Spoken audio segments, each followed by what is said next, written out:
Hello, welcome to Bastion. We are your tour guides, Alex, and Bruce Jordan, of course.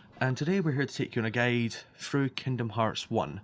So to start with, Kingdom Hearts is a crossover hybrid between Final Fantasy and Disney. Of course. Or- And they have their own different characters in Yeah. it as well.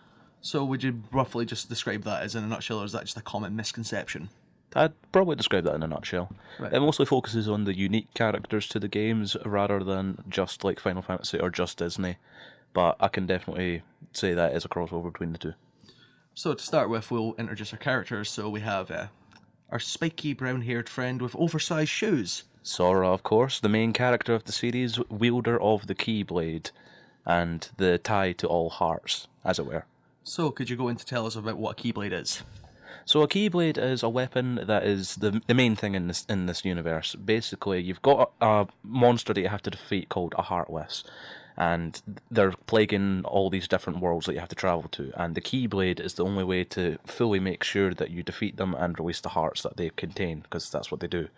They steal people's hearts. So the Keyblade itself is a manifestation of a person's heart. It's basically their strength of heart, how much they care or how much they don't care, manifested into a physical weapon that they can use. So we're going to go into how he went to the rivers of Avalon and how he pulled the sword. Wait, no, that's the wrong film. Right. So how did Sora go on to acquire his Keyblade? Well, starting off the story, we follow Sora with his friend Riku. Riku. Let's just leave Riku at that. And his other friend Kairi. Who? Kairi. Who? Kairi, Oh, now I remember. Yeah. of course. Where they are all living on an island called Destiny Islands, and it's quite small. There's not an awful lot there, so they decide that they want to. And it's quite small, so they decide that they want to try and get off the island and see what else is out there. So they decide, let's make a raft. So they make a raft to get all the supplies, it's going great, and then literally the night after they complete all their preparations, the entire island gets swallowed in darkness. Riku disappears, Kairi disappears by flying through Sora, and Sora, very confused, and to be honest, rightly so, tries to save them both, and in doing so, acquires the ability to fight off the Heartless that are plaguing the island with darkness. Of course, the Keyblade. Should we go into the other people on the island? Like, we seem to have forgotten some familiar faces from the Final Fantasy world. And of course, on the island, we also have other characters as well, as Alex so deftly put it. We have the two characters from Final Fantasy X on the island. There is Tidus and Waka, who are there for comic reasons and just also a bit of fun. You can have a little duel with them. It's nice to actually see them come into the game. They're a lot younger than they are in the game in Final Fantasy X, but it's still nice to see a friendly face on the island. And you also have Selphie from Final Fantasy VIII, who attacks you with a skipping rope. Nice touch on that one, actually, though, because her weapon in Final Fantasy VIII is, of course, A whip. a whip. So it's a nice crossover, I guess. And then, obviously, after that, we cut to a scene of in the galaxy far, far away in a not-so-distant future. We see... We are in no way endorsed by Star Wars. Not yet. Maybe hit us up on that, Disney. We go to Disney Castle, Oh, of course. And where we get introduced to our bundle of fun, Goofy and Donald. I noticed you have a bit of apprehension when you said Donald there. Let's not talk about that. That's for a later episode. Are you sure? But we're getting into that. This episode is strictly about the story. So moving on. Moving on. Right, okay, so we get to Disney Castle. There's Donald, he's walking there, goes into the throne room. Notices that the king is missing. The king, of course, being Mickey. And instead, Pluto, his faithful dog, is holding a letter with the king's seal on it. So he takes it to Goofy, and it reads that Mickey noticed that the stars in the sky were disappearing, and that he needed to go and try and sort that. You need to rephrase that. Donald didn't just go and see Goofy. Okay, Donald... Disney style. Going... and electrocuted Goofy when Goofy was sleeping. Yes. In order to get his attention. Moving back to the point at hand, though. We have, of course, the letter explaining that Mickey's noticing that the stars in the sky are going out, and he's going to try and find out why and if he can actually do anything about it. So he's went to go and see his old friend and master, Jens said, who Disney backwards. Which, yes, Disney backwards, who doesn't actually make an appearance in the game, which is awkward. But hey ho. And he's going to try and find out basically why everything's going down that's going down. And tells them that they need to go and find the key. Because that's a nice description. Very, very vague and cryptic. Oh, by the way, they have a planetary spaceship to go and find the key. So they've got a near infinite amount of planets to explore to try and find the key.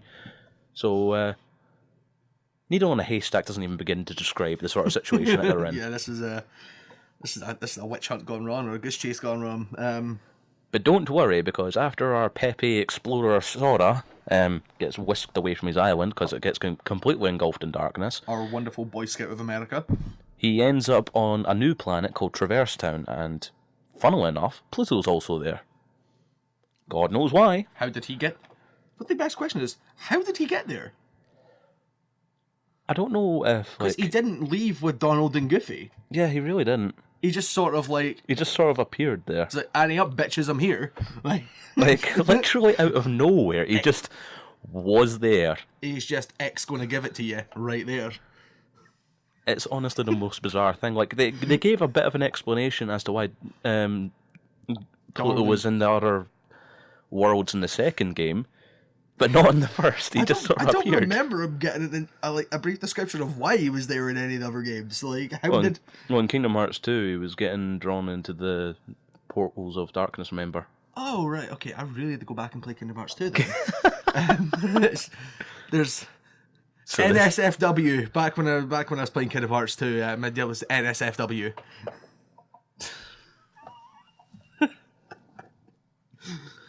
There was a lot of partying involved, and that's all I can remember. So in other words, you need to do another Kingdom Hearts 2 playthrough. Yeah, I'd really do another Kingdom Hearts 2 playthrough, which probably you'll get that on my YouTube channel someday. Well, hey, forward sailing. And that's also will be our next podcast after this lot's done. Ooh, I do like Kingdom Hearts 2. Same. I also do like Birth by Sleep. Just saying. I didn't really get to play much of Birth by Sleep. I didn't really enjoy it. But that is a shame. I don't mind doing what we usually do, eating fried chicken, obviously not on the bone for you, or having a deep fried calzone and of playing course, games. That's the deep fried calzone the deep of fried doom. Calzone, but we can't. We have to get back to this now. We're majorly going off topic here. So that segue. Traverse Town, we meet Pluto. We don't know how he gets there. He's just sort of there. You wake up and you're like, "Why is there a dog? Where am I? What happened? Where's my island? Where's my island? This is a wall. We didn't have these things. What's this, a building? What? What is this? This isn't a tree. Where's the waterfall? Where's my raft? Where's my friends? More importantly, where's my pawpaw fruit? I want pictures of pawpaw fruit, damn it! Is that like the Kingdom Hearts way of asking for nudes? No, it's the Kingdom Hearts way of asking for pictures of Spider-Man. Moving on! So we go around, running around this Traverse Town like, what's this? What's this? There's something in the air. That's later. Yes. But we go around Traverse Town using our newly found Keyblade power to fight off Heartless that we actually see stealing someone's heart. Which was, for a child's game, that's... Gosh, something wrong here. Like, that's also kind of the main theme of Kingdom Hearts, darkness. Yeah, but it's the fact of, it was a kid's game at the time. Well, I suppose you get your introductions at some point in life. Start them off young, I guess. Kingdom Hearts, been causing crippling depression since 2001. Oh, that explains everything. Yeah. So moving through Traverse Town, we go through all these different places, and then, funnily enough, we keep seeing Donald and Goofy showing up.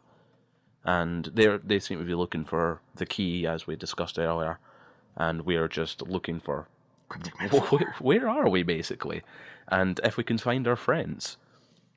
So eventually, after exploring the whole town, we run into another character from Final Fantasy, Leon, as he's called in this game, but it's actually Squall from Final Fantasy VIII. Smell something. What's that? It smells like masculinity. Smells like masculinity. It's Squall Reinhardt. There it is.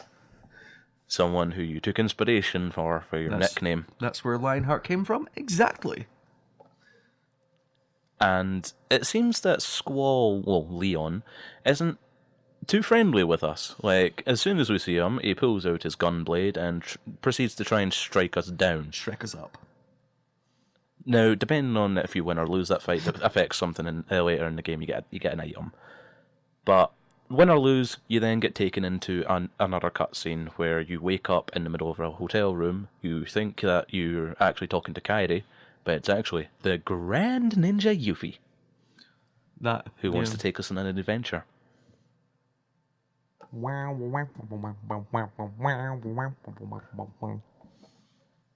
So we talked to Leon and Yuffie, and they tell us that the Keyblade is the thing that the Heartless fear. That's why they keep coming after us, and they actually had to pry it away from us in order to keep us safe. Otherwise, they would have just kept coming into the room that we were in.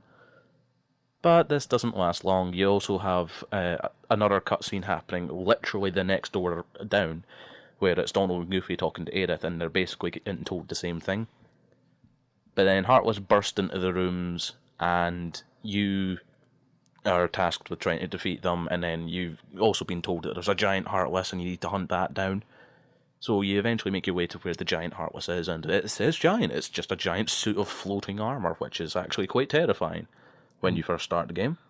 I remember like the first time ever playing Kingdom Hearts and feeling like an absolute boss when I beat that giant suit of armour. Because obviously when I was younger, you don't know about how obviously the enemies will be tougher than you. And to be honest, it's a pretty good first like proper boss fight. Because you've had other boss fights, like even before this, because you've had the giant darkness that you fought on Destiny Islands, which is the reason that you're in Traverse Town now, and various other like mini bosses. Like I suppose you could call Leon a mini boss. Yeah.